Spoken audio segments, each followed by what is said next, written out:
ಎಲ್ರಿಗೂ ನಮಸ್ಕಾರ. Universe love ಚಾನಲ್ಗೆ ನಿಮ್ಮೆಲ್ಲರಿಗೂ ಸ್ವಾಗತ ಗೈಸ್.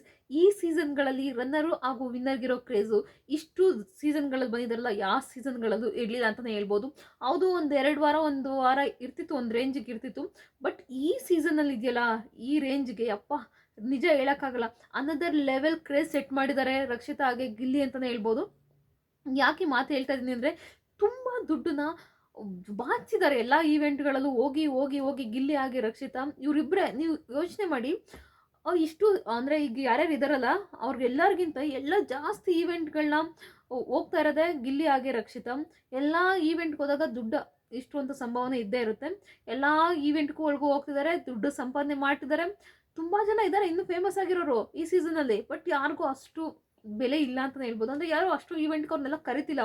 ರಕ್ಷಿತಾಗೆ ಮಂಗಳೂರು ಸೈಡಲ್ಲಿ ಯಾವ್ಯಾವ ಈವೆಂಟ್ ಇದೆಯೋ ಅದೆಲ್ಲ ಕರೀತಾರೆ. ಅದಲ್ಲದೆ ಈ ಸೈಡ್ ಕೂಡ ಬಂದು ಎಲ್ಲ ಥರ ಈವೆಂಟ್ಗಳಿಗೆ ಬರ್ತಾಳೆ, ಪ್ರಮೋಷನ್ ಮಾಡ್ತಾಳೆ, ಎಲ್ಲ ಥರ ಮಾಡ್ತಿದ್ದಾಳೆ. ಅದೇ ರೀತಿ ಗಿಲ್ಲಿ ಕೂಡ, ಗಿಲ್ಲಿಗಂತೂ ಕುತ್ಕೊಳ್ಳೋಕ್ಕೂ ಪುರ್ಸೋತಿಲ್ಲ. ಆ ರೇಂಜಿಗೆ ಅಂದರೆ ಆ ರೇಂಜಿಗೆ ಕ್ರೇಜ್ ಇದೆ, ಆ ರೇಂಜಿಗೆ ಕೆಲಸಗಳಿದೆ. ಅಂದರೆ ಫಿಲ್ಮ್ಗಳಿಗೆ ಇದು ಮಾತಾಡೋದಕ್ಕೆಲ್ಲ ಕರಿತಿದ್ದಾರೆ ಈಗ ಆಲ್ರೆಡಿ. ಅಂದರೆ ಸ್ಟೋರಿ ಕೇಳೋದಕ್ಕೆ, ಈ ಥರ ಹೀರೋಗಳ ಜೊತೆ ಮಾಡೋದಕ್ಕೆ. ಅಂದರೆ ಈಗ ಆಲ್ರೆಡಿ ನೋಡಿರ್ಬೋದು, ಗಿಲ್ಲಿಗೆ ದುನಿಯಾ ವಿಜಯ್ ಸರ್ ಜೊತೆ ಆಫರ್ ಬಂದಿದೆ.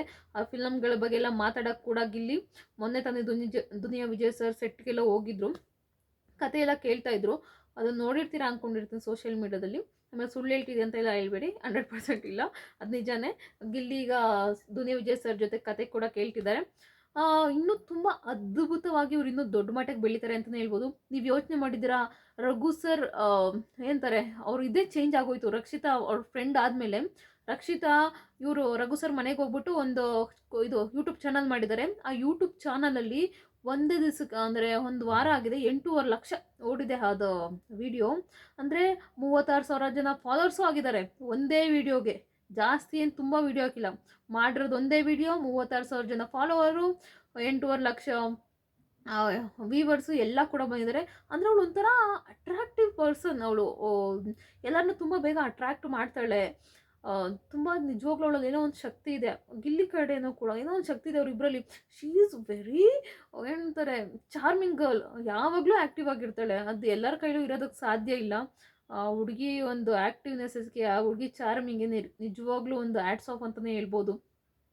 ಯಾರಿಗೂ ಆ ರೇಂಜಿಗೆ ಇರೋಕ್ಕಾಗೋದು, ಕೆಲಸನೂ ಮಾಡ್ತಾಳೆ, ಪ್ರತಿಯೊಂದರಲ್ಲೂ ಆ್ಯಕ್ಟಿವ್ ಆಗಿರ್ತಾಳೆ. ಈಗ ಅದಲ್ಲದೆ ಶರವಣ್ಣ ಕೂಡ ಅವಳಿಗೆ 2 ಗೋಲ್ಡ್ ಚೈನ್ ಕೊಟ್ಟಿದ್ದಾರೆ ಅಂತಲೇ ಹೇಳ್ತಿದ್ದಾರೆ. ಅದೆಲ್ಲ ನನ್ನ ಪ್ರಕಾರ ಸುಳ್ಳು ಅನಿಸ್ತದೆ. ಈವೆಂಟ್ಗೆ ಸ್ವಲ್ಪ ದುಡ್ಡು ಕೊಟ್ಟಿರ್ಬೋದು, ಬಟ್ ಗೋಲ್ಡ್ ಚೈನ್ ಕೊಟ್ಟಿಲ್ಲ. ಅವರು ಯಾರೋ ಇದರಲ್ಲೆಲ್ಲ ಸೋಷಿಯಲ್ ಮೀಡಿಯಾದಲ್ಲಿ ಹಾಕ್ತಿದ್ರು, ಅಯ್ಯೋ ಶರವಣ್ಣ ಕಡೆಯಿಂದ ರಕ್ಷಿತಾಗೆ 2 ಗೋಲ್ಡ್ ಚೈನ್ ಸಿಕ್ಬಿಡಿ ಅಂತ.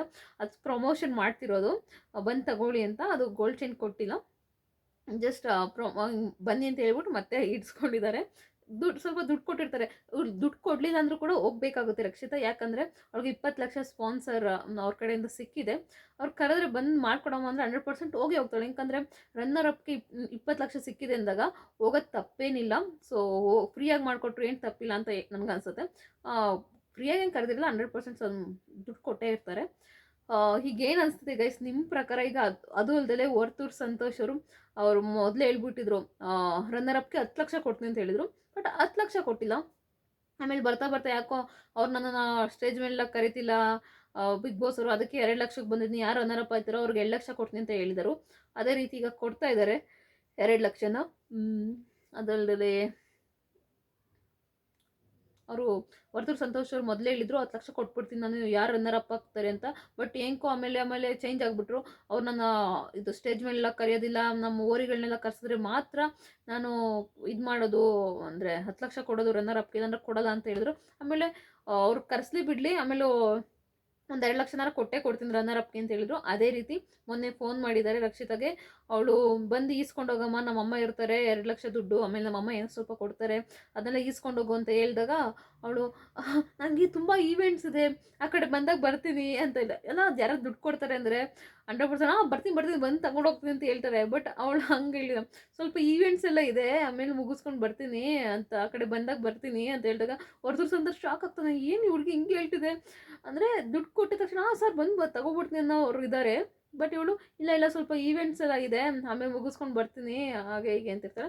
ಸರಿ ಆಯಿತು ಬಂದು ಇಸ್ಕೊಂಡು ಹೋಗಂತೂ ಹೊರತುರು ಸಂತೋಷರು ಅವ್ರಿಗೆ ಕೊಟ್ಟಿದ್ದು ಮಾತಂತೆ ನಡ್ಕೊಂಡಿದ್ದಾರೆ. ಈ ಬಿಗ್ ಬಾಸ್ ಅವ್ರು ಹೆಂಗೆ ಕರ್ಸ್ಬಿಟ್ಟಿದ್ರೇನೋ ಸ್ಟೇಜ್ ಮೇಲೆ ಹೆಂಗೆ ಕಳ್ಕೊತಿರ್ಲಿಲ್ಲ, ಎಲ್ಲರನ್ನೂ ಕರೆಸ್ತಾರೆ, ಅವ್ರನ್ನ ಕರೆಸ್ಬಿಟ್ಟಿದ್ರೆ ಹೆಂಗೆ ಕಳ್ಕೊತಿದ್ರು. ಒಂದು ಸ್ಪಾನ್ಸರ್ ಆಗಿ ಅವರೇನೋ ಅವರು ಓರಿಗಳನ್ನ ಏನೋ ಇದು ಏನಂತಾರೆ ಜನಕ್ಕೆಲ್ಲ ಇದು ಮಾಡಬೇಕು ಅಂತ ಅಂದ್ಕೊಂಡ್ರು. ಅಂದರೆ ಓರಿಗಳನ್ನ ಥರ ಸ್ಪಾನ್ಸರ್ ಥರ ನಮ್ಮ ಇಲ್ಲಿ ಥರ ಅವ್ರದ್ದು ಏನು ಎತ್ತುಗಳವ್ರದ್ದು, ಸಾರಿ ನಂಗೆ ಗೊತ್ತಿಲ್ಲ, ಅದು ಮರ್ತೋಗಿದೆ. ಏನದು ವರ್ತೂರು ಸಂತೋಷ್ ಅವ್ರ ಹೆಸರು. ಆಮೇಲೆ ಏನೋ ಅವರು ಎತ್ತುಗಳ್ಗೆ ಏನೋ ಇದೆ ಗೈಸ್, ನಾನು ಮರ್ತೋಗಿದ್ದೀನಿ, ಸಾರಿ. ಅವ್ರನ್ನ ಆ ಎತ್ತುಗಳನ್ನೆಲ್ಲ ಇದು ಮಾಡಬೇಕು ಅಂತಂದರೆ ಜನಗಳಿಗೆಲ್ಲ ತೋರಿಸ್ಬೇಕು ನಮ್ಮ ಕಡೆಯಿಂದ, ಎಲ್ಲರಿಗೂ ಗೊತ್ತಾಗಬೇಕದು ಅಂತ ಅವ್ರು ಪ್ರಯತ್ನ ಪಟ್ಟರು ವರ್ತೂರು ಸಂತೋಷರು. ಬಟ್ ಬಿಗ್ ಬಾಸ್ ಅವ್ರೇನೋ ಒಪ್ಕೊಳ್ಳಿವಂತೆ. ಕೊನೆಗೆ ಅವ್ರು 2 ಲಕ್ಷಕ್ಕೆ ಬಂದು ನಿಂತಿದ್ರು. 2 ಲಕ್ಷ ಕೊಡ್ತಿದ್ದಾರೆ ಈಗ. ಸೊ ಕೊಟ್ಟು ಮಾತಂತೆ ಎಲ್ಲ ನಡ್ಕೊಳ್ತಿದ್ದಾರೆ. ಒಟ್ಟಿನಲ್ಲಿ ಚೆನ್ನಾಗಿ ದುಡ್ಡಂತೂ ಸಂಪಾದನೆ ಮಾಡ್ತಿದ್ದಾರೆ. ಆ ಚಿಕ್ಕ ವಯಸ್ಸಿಗೆ ಈ ರೇಂಜಿಗೆ ದುಡ್ಡು ಸಂಪಾದನೆ ಮಾಡ್ತಿದ್ದಾರಲ್ಲ, ರಿಯಲಿ ಗ್ರೇಟ್ ಅಂತಲೇ ಹೇಳ್ಬೋದು. ಗಿಲ್ಲಿ ಆಗಿರ್ಬೋದು, ಪ್ರತಿಯೊಬ್ಬರು ಕೂಡ ಕಷ್ಟಪಟ್ಟಿದ್ದಾರೆ ಬಿಗ್ ಬಾಸ್ ಮನೆಯಿಂದ. ಎಲ್ಲರೂ ಕೂಡ ಚೆನ್ನಾಗಿರಲಿ, ಹಂಗೆ ರೀ, ನಮಗೂ ಸಪೋರ್ಟ್ ಮಾಡಿ, ನಾವು ಚೆನ್ನಾಗಿರೋಣ. ಪ್ಲೀಸ್ ಸಪೋರ್ಟ್ ಮಾಡಿ ಗೈಸ್, ಪ್ಲೀಸ್ ಸಬ್ಸ್ಕ್ರೈಬ್ ಮಾಡಿ. ಅದೇ ರೀತಿ ಪ್ಲೀಸ್ ಜಾಸ್ತಿ ವ್ಯೂವರ್ಸ್ ಬನ್ನಿ. ಇನ್ನು ತುಂಬ ಕಡಿಮೆ ಜನ ನೋಡ್ತಿದ್ದೀರಾ, ಪ್ಲೀಸ್ ಸಪೋರ್ಟ್ ಮಾಡಿ ಗೈಸ್, ಪ್ಲೀಸ್. Thank you.